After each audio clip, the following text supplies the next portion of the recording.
Bonjour et bienvenue à votre émission Accès MRC, une émission où on parle des enjeux importants pour la MRC Maria-Chapdelaine. Et cette semaine, on va parler de chasse, de pêche, on va parler d'armes à feu. On sait qu'on est une période, je ne dirais pas trouble, là, mais où on a beaucoup de questions, entre autres, sur le registre des armes à feu. On a décidé d'éclaircir tout ça. Et avec moi, j'ai le président régional de la Fédération québécoise des chasseurs et pêcheurs, M. Gilles Brassard, qui est aussi ancien professeur d'histoire. Et si vous vous demandez pourquoi j'ai autant de culture, c'est un peu à cause de M. Brassard qui m'a enseigné en secondaire 2. Oui, c'est vrai. Bonjour, M. Brassard. Bonjour, Pierre. Ça va bien? C'est une belle entrée. Oui, c'est une belle entrée. Oui, ça va bien, oui. Oui. M. Brassard, c'est quoi la Fédération régionale des la Fédération québécoise des chasseurs et pêcheurs? C'est quoi? À quoi ça sert? Qu'est-ce que c'est? Est-ce que c'est gouvernemental, ça? Non, c'est pas gouvernemental. C'est un regroupement d'associations de chasseurs et pêcheurs et de membres individuels aussi. En fait, ça a été fondé en 1946. Ça a quand même un petit peu d'importance. C'est plus vieux que moi, pas ça. Et puis c'est ça. À l'époque, ça s'appelait la Québec Wildlife Federation. Curieusement, c'est des anglophones qui avaient implanté ça. Okay. Et puis par la suite, c'est devenu la Fédération québécoise des chasseurs et ultimement la Fédération québécoise des chasseurs et pêcheurs. On a un siège social à Saint-Augustin-de-Desmaures. On a notre propre bâtisse et puis on défend les intérêts des chasseurs et pêcheurs. Évidemment, il y a des dossiers majeurs comme celui du registre des armes à feu auquel on fera référence tantôt, qui nous concernent. Alors, c'est ça. Moi, je suis président régional. Ça suit le modèle des régions administratives du Québec. Chaque région administrative a son président et nous composons le conseil d'administration provinciale.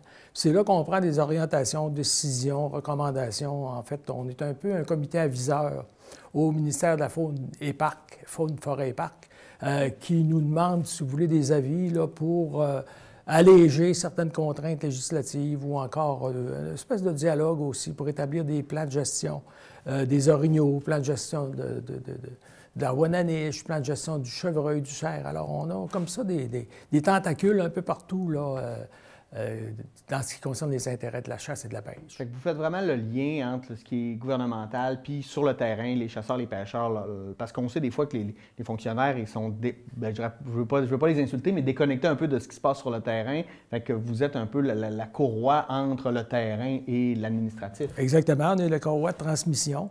Alors, les pêcheurs, chasseurs, lorsqu'ils rencontrent leur association de chasse et pêche, ils font des recommandations qui nous sont acheminées en région. Puis on a aussi une table faune régionale. Alors, tout ça s'achemine, puis la table faune régionale, on est assis avec des gens, des biologistes du ministère. Puis c'est là que, suite aux recommandations qui ont été faites à la base, ils reçoivent l'aval ou encore on nous dit on ne peut pas donner suite à votre demande parce que ce n'est pas d'intérêt biologique, etc., etc. Donc, il y a toutes sortes de dialogues comme ça qui sont établis qui permettent d'assurer la pérennité de la chasse et de la pêche. Puis on pourra peut-être donner des exemples tantôt si on parle de plan de gestion. Oui, on va se rendre là, inquiétez-vous pas. Mais là, on sait que vous avez pris parole. C'est normal parce que le dossier du registre des armes à feu est sur le terrain. Il y a, on entend tout et rien, là, et puis moi, je voulais qu'on démêle les choses. Premièrement, le PESCOF. Qu'est-ce que le PESCOF? Oui. Le PESCOF, c'est le programme d'éducation, c'est l'acronyme PESCOF pour Programme d'éducation en sécurité et en conservation de la faune. Okay. Alors, il faut savoir que au milieu des années 70, il y avait beaucoup d'accidents qui étaient causés par les armes à feu. Alors, nous, on a pris le bâton du pèlerin, la Fédération, puis on a dit, ça n'a pas de bon sens, il faut absolument qu'il y ait, préalablement à la pratique du sport de la chasse, qu'il y ait des cours de sécurité. Alors, en 1972, le cours de sécurité dans le maniement des armes à feu a été institué et est devenu obligatoire pour tout chasseur potentiel. Ça veut dire que depuis 1972, le chasseur qui veut pratiquer le sport de la chasse doit suivre un cours de sécurité obligatoire. Puis il doit réussir un examen pratique et un examen théorique. Un examen pratique, c'est-à-dire que pendant la journée, il va passer, il va falloir qu'il manipule une arme à feu et qu'il la manipule de façon sécuritaire pour montrer qu'avant de pratiquer le sport de la chasse, il faut connaître les règles de base sécuritaires.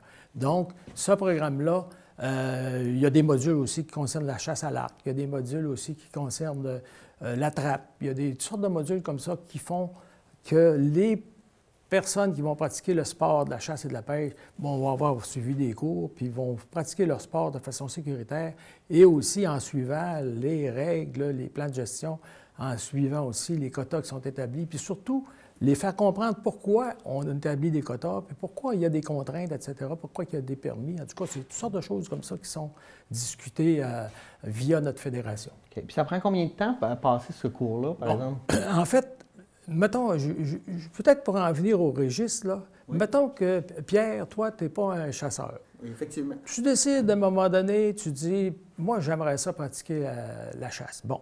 Alors là, à ce moment-là, tu vas falloir que tu viennes suivre un cours de sécurité de l'aliment des armes à feu. Ça, c'est un cours qui est reconnu par le fédéral. OK. Bon. Par la suite, le lendemain, une fois que tu vas avoir suivi ton cours le samedi avec succès, c'est là que tu vas avoir passé ton examen théorique, ton examen pratique. Tu vas venir le lendemain pour venir suivre le cours qu'on appelle Initiation chasse à l'arme à feu, ICAF qu'on appelle. Donc, une fois que tu as réussi ces 3 examens-là avec succès, à ce moment-là, tu peux, si tu n'as pas d'arme, tu n'as sûrement pas d'arme à feu parce que tu étais un néophyte. Oui. Donc, à ce moment-là, tu vas faire une demande au fédéral pour avoir ce qu'on appelle le PPA. Le PPA, ça, c'est un permis de possession d'armes à feu. Il faut que tu remplisses des formules. Il faut que tu fasses signer 2 répondants de ton entourage qui montrent que Pierre Turcotte, c'est quelqu'un qui est habile, qui est sécuritaire, qui est capable... Un peu comme quand on fait un passeport. Là. Ça nous prend des répondants qui assurent que nous, on n'est pas problématique. C'est ça. Puis en plus, il faut que tu fasses signer ta conjointe ou ton conjoint, c'est dépendant. Et cette personne-là va attester qu'il n'y a pas de problème de violence conjugale, qu'il n'y a pas de problème de violence de couple. Puis une fois que tu as passé ce processus-là, ta demande est acheminée au fédéral. Et si tu as réussi toute cette chose-là, après avoir payé un montant d'à peu près 65 $, on va t'émettre un permis de possession d'armes à feu avec ta photo dessus. Puis s'il y a des enquêtes qui ont à être instituées, mettons qu'il y a des doutes au niveau policier, donc ça, c'est le préalable à la chasse. Okay. Donc, à partir du moment où tu as obtenu ton PPA, tu peux te présenter au magasin. Puis le vendeur, lui, il va déjà, lorsque ici, te vend une 22, une 308 ou une 410, peu importe le calibre, il est obligé d'enregistrer ton arme, puis il est obligé d'émettre au gouvernement que tu es propriétaire d'une arme à feu dorénavant. Ça, c'est toujours avant le registre. On n'est pas encore dans le registre. Ça, c'est toute la processus. Donc, quand j'achète une arme à feu, elle est déjà enregistrée par la personne qui me vend l'arme à feu. Absolument. Pour bien comprendre. Et le gouvernement a déjà accès à cette information-là, de savoir qui a acheté quoi. Exactement. Oui. Exactement. Tu es déjà inscrit, si tu veux, on n'appellera pas ça un registre pour pas confondre les gens, là, oui. Mais tu es déjà inscrit dans l'appareil administratif qui dit que Pierre Turcotte est dorénavant propriétaire d'armes à feu. Alors, ça, c'est des contraintes. Puis en même temps qu'on dit ça, les gens sont un peu mélangés au niveau des armes à feu parce qu'il y a des catégories d'armes à feu, il y en a 3. Tu as des armes à autorisation restreinte. Ça, les armes à autorisation restreinte, c'est les pistolets, les revolvers, les armes de poing. OK. Ça, eux autres, ils ont des règles particulières. C'est d'autres choses. Nous, les chasseurs sportifs, en supposant que tu es devenu un chasseur, Pierre, tes armes sont considérées comme des armes sportives, des armes d'épaule. On appelle ça des armes à feu sans restriction. Okay. Les plus connus, c'est les fusils et les carabines. Juste pour démêler brièvement la différence entre un fusil et carabine, une carabine, ça va tirer des cartouches à 1 balle. Moi, quand je donne des cours, je dis aux gens, pensez à l'ordre alphabétique. A, B, C. B, C, c'est 2 voisins, balle, carabine. Okay. Puis je dis, les fusils, bien, tu vois, c'est de la grenaille, c'est des plombs. Une 410. Tu vas aller à la perdrix, par exemple, tu vas utiliser le fusil. Ça, c'est ce qu'on appelle les armes sportives. C'est les armes qui sont concernées par le registre dont on va parler tout à l'heure. OK. Question. Moi, là, j'ai acheté une arme à feu, elle est enregistrée, et puis là, à un moment donné, je fais « Oh, finalement, je ne vais pas à la chasse. Monsieur Brassard, avez-vous le goût d'acheter mon arme à feu? » J'ai-tu le droit de faire ça? Oui. J'ai-tu le droit de vous vendre mon arme à feu parce que je ne m'en sers pas? Absolument. Mais encore là, le PPA est obligatoire. Okay. Alors, si toi, tu me vends une arme à feu, tu dois avoir un PPA. Oui. Si moi, je veux acquérir ton arme à feu, je dois avoir un PPA aussi. pour qu'il y ait un suivi au niveau, si tu veux, de la possession et dépossession d'armes, si tu veux. Et là, est-ce qu'on doit envoyer au gouvernement le fait que l'arme qui est enregistrée à mon nom par le vendeur a été transférée à votre nom? Oui, bien si on fait un petit peu, on s'en vient vers le registre. Ouais. Il faut savoir qu'au départ, le premier registre, c'est le gouvernement canadien qui l'a institué en 1995. Alors, quand, évidemment, il y a eu une volonté d'établir un registre, à ce moment-là, bien sûr qu'on pensait que ça allait coûter peut-être quelques millions. Puis quand ça a été aboli en 2015, en 2012, excusez, on en était à 2 milliards d'investissements.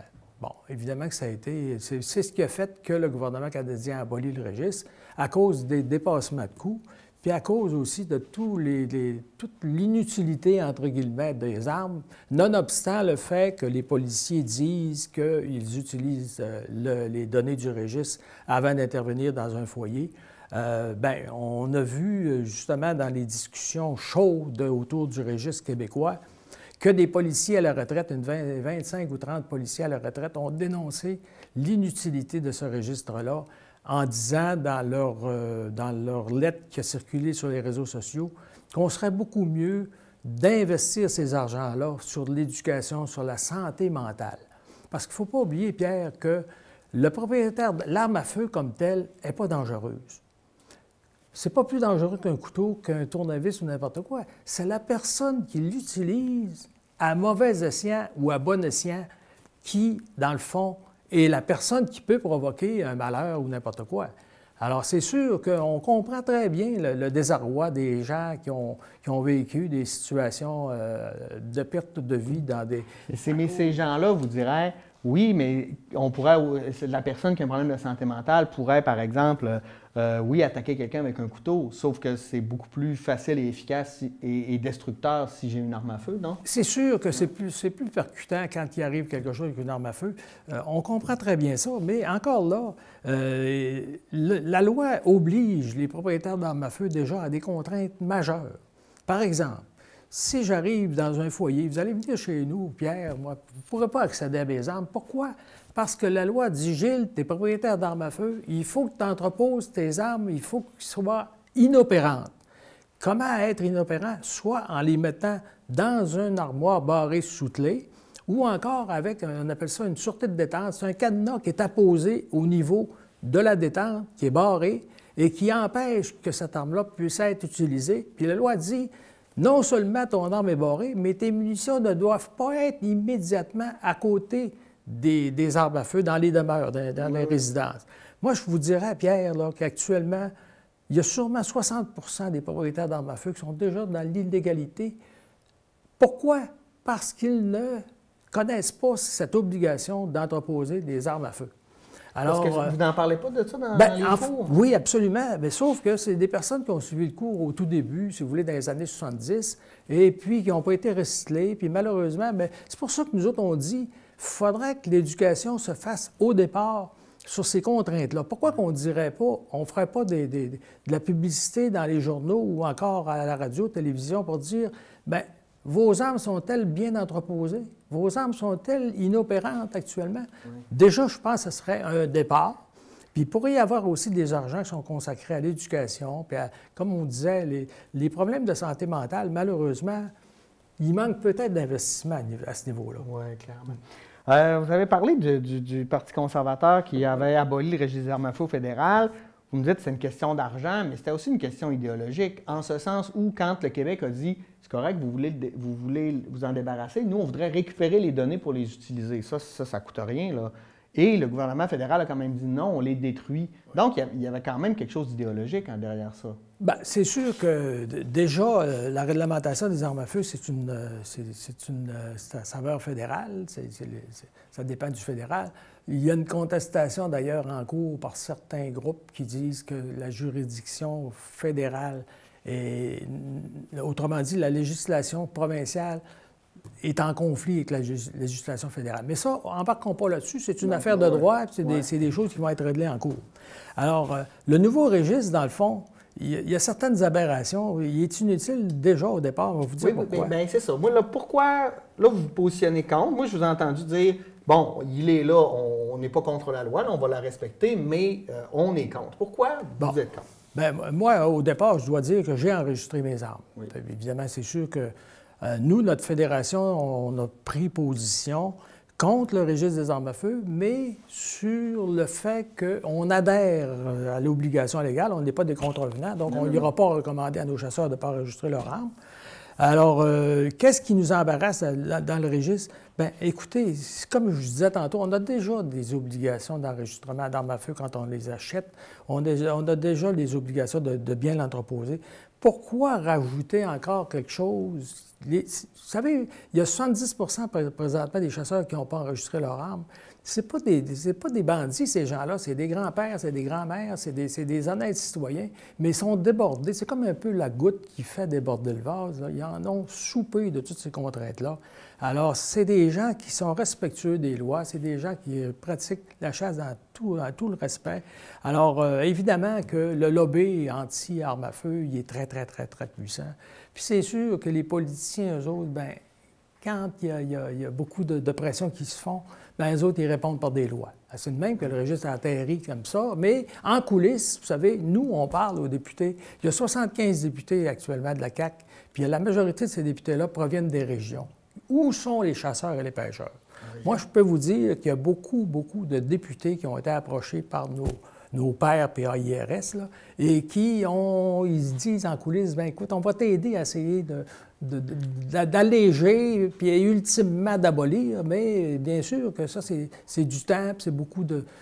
on marche sur des œufs dans ce dossier-là. Oui, je comprends. Est-ce qu'il y aurait une possibilité, par exemple, parce qu'on sait qu'au Québec, on a la malheureuse habitude de fonctionner mur à mur. Là. On prend des décisions, puis là, c'est partout pareil.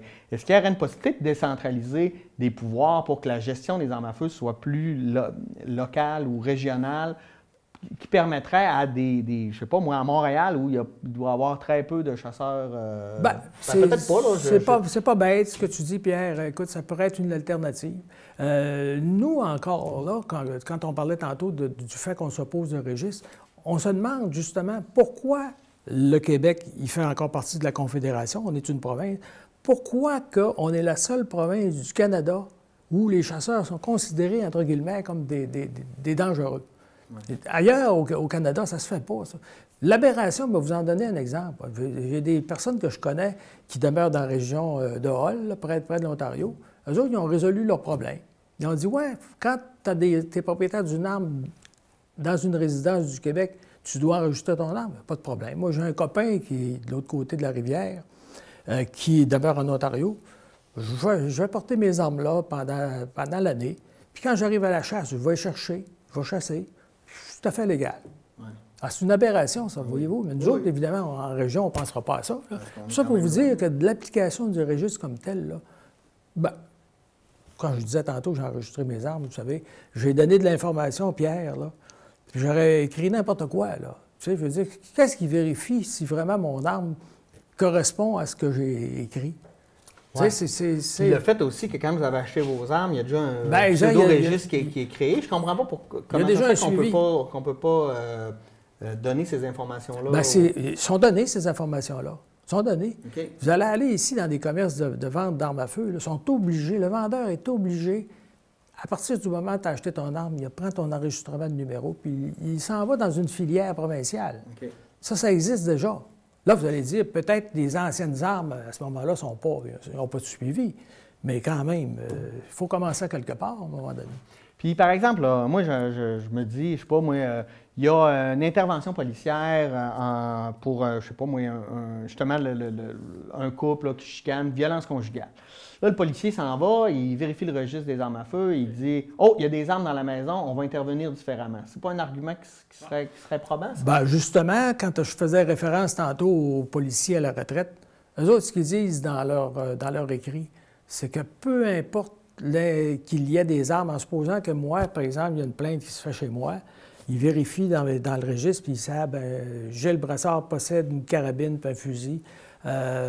Nonobstant tout ça, eux autres, ils ne prennent pas de chance. Ils considèrent que, ou encore, il n'y a pas d'armes à feu qui sont inscrites, peu importe. Peu importe ce que le registre dit, ils considèrent toujours potentiellement qu'il y a des armes. En d'autres termes, même s'il saurait, par exemple, que chez toi, Pierre, tu n'as pas d'arme sûrement, puisque tu n'es pas propriétaire. Non. Alors, il regarde le registre, il n'y a pas de danger, Pierre, il ne possède pas d'arme à feu. Non. Considère qu'il peut y avoir eu quelqu'un qui t'a confié une arme ou n'importe quoi, ou encore que tu n'aies pas enregistré tes armes. Ou des armes illégales aussi.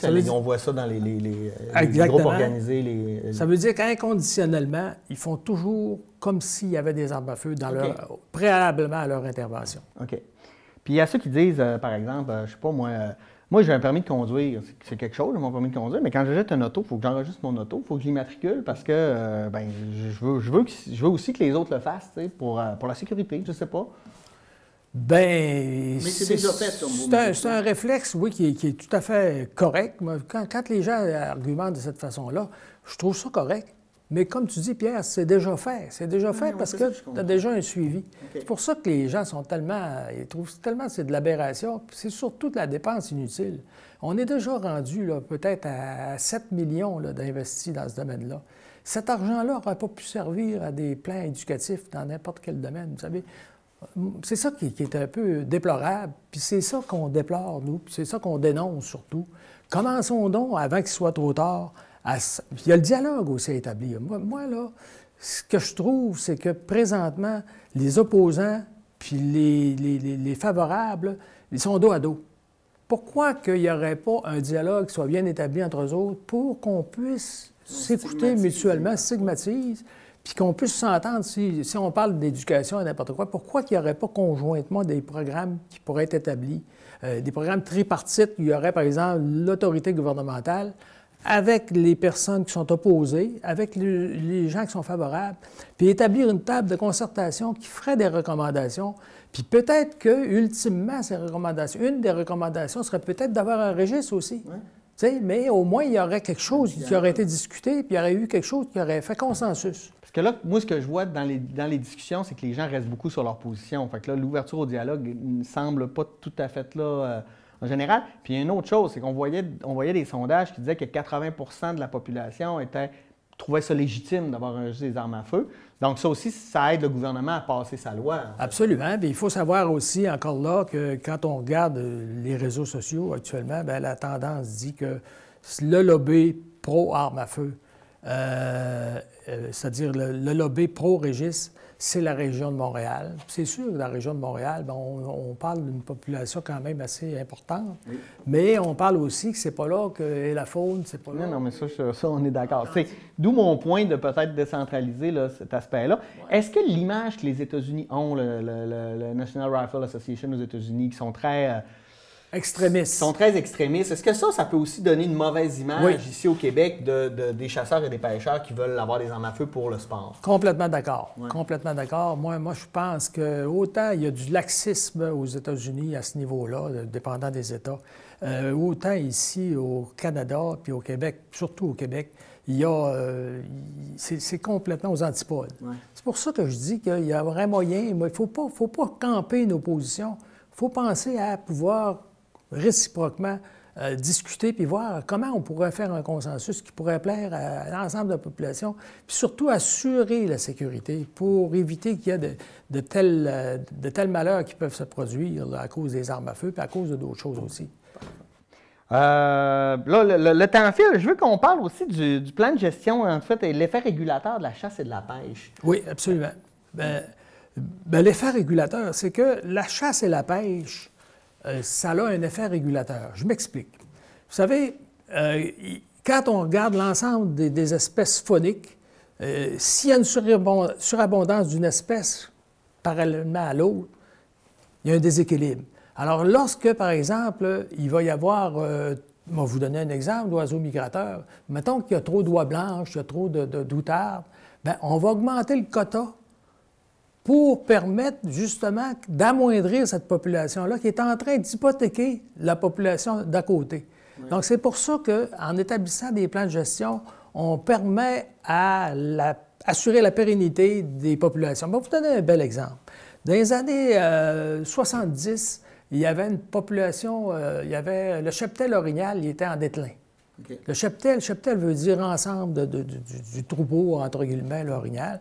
Alors là, les autorités, les biologistes se sont assis avec la fédération, les associations, puis on dit, on est-tu capable de penser à quelque chose qui pourrait permettre là, de régulariser, de stabiliser la population? C'est là qu'on est arrivé avec, par exemple, l'obligation d'avoir 2 permis de chasse pour abattre un orignal. Puis là, pour faire puis il y a aussi l'alternance des saisons, tuer une saison, pas de femelle. Ça a tellement eu de succès, là, que le cheptel orignal, à l'époque, il était peut-être de 60 000 au Québec, puis il a passé, là, pratiquement à 175 000 orignaux en l'espace de quelques années. Puis le succès de chasse, parallèlement à ça, ils ont bondi aussi. Donc, ça veut dire qu'en même temps que tu permettais à plus de chasseurs d'abattre leur orignal, bien, tu permettais au cheptel orignal de progresser biologiquement puis d'être en croissance. Ça amène une saine gestion, en fait, de la faune. Là. Exactement. Parce qu'on voyait, entre autres, là, en parlant de ça, le fait que les phoques, en ce moment, nuisent possiblement, ils pourront arriver à l'extinction des bancs de morues dans le golfe du Saint-Laurent parce qu'on chasse très peu le phoque ou on utilise, tu sais, à cause, entre autres... Ton exemple est très pertinent, puis je vais en donner encore un proche de nous autres, la Wananiche. Ouais. Pourquoi qu'on a établi une corporation de l'activité pêche? Bien, c'est parce que la population Wananiche était en déclin. Elle était tellement en déclin que c'était alarmant. On a allumé la lumière rouge. Et puis, à un moment donné, encore là, c'est sûr que ça mécontente un peu les habitués qui sont traditionnellement habitués de pêcher avec pas de quotas, etc. Mais là, les quotas, c'est pas de la cruauté mentale. C'est justement pour permettre de pouvoir régulariser les populations, stabiliser les populations. Puis aujourd'hui, la Corporation de l'activité de pêche, ça a eu du succès. Écoute, la Wananiche, là, c'est quand même quelque chose qui se pratique. Puis c'est aussi notre emblème animalier. Ah oui? Ah. Ça, les gens sont un peu étonnés. Quand je donne des cours, je demande aux gens de la région, parce que c'est toujours des gens de la région, connaissez-vous votre emblème animalier? Puis jamais personne n'est capable de mettre le nez là-dessus, de donner la bonne réponse. C'est la Wananiche qui est notre emblème animalier. Mais ça, c'est un autre propos là, que je pourrais peut-être discuter avec des spécialistes. Parfait. Hey, merci infiniment, M. Brassard. C'était vraiment instructif. Je pense qu'on a démêlé pas mal de choses, en fait, pour moi et pour la population qui nous écoute. Merci d'avoir été des nôtres. Merci à M. Gilles Brassard, président régional de la Fédération québécoise des chasseurs et pêcheurs. Nous, on vous dit bonne semaine et puis à la semaine prochaine pour une nouvelle édition d'Accès MRC. Bonne semaine.